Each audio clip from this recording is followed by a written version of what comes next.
Over at the House of Representatives, Energy Panel Chair Ray Umali is pushing for a National Security Council meeting to address the spate of bombings on NGCP towers in Mindanao. Again, here's Freddie Abando with the full story. Cagayan de Oro City Congressman Rufus Rodriguez expressed concern for the spate of bombings of the transmission towers of the National Grid Corporation.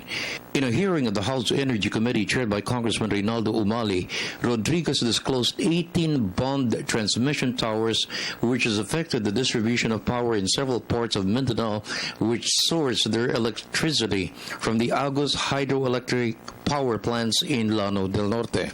So far, not one group has claimed responsibility for the bombings.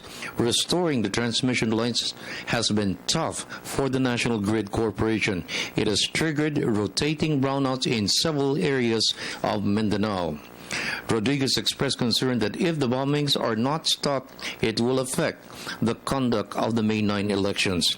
We have two problems here. The first problem is really the bombings, no? Because if they continue bombing, then by May 9, probably about 30 will be bombed already. So then we will not have any power in Mindanao.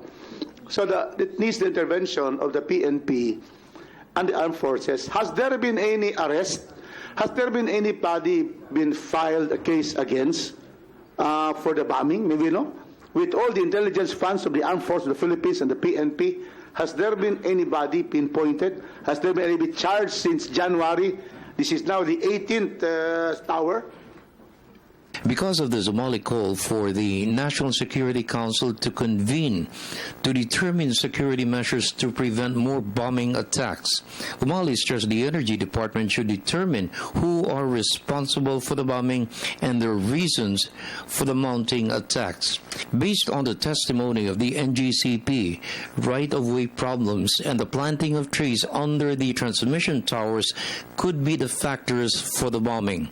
Umali said there must be a solution to these concerns. The executive should really look into this with utmost dispatch, and perhaps even call a National Security Council meeting to address this so that there can be command.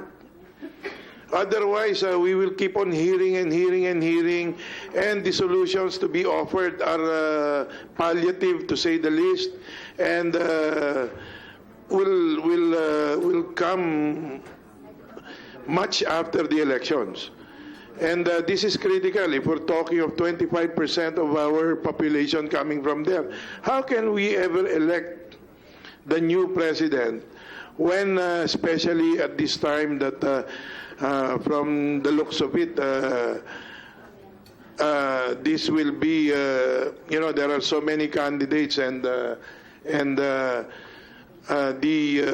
votes of Mindanao will definitely be factored in terms of electing the next president. For the People's Television Network, this is Freddie Abando reporting.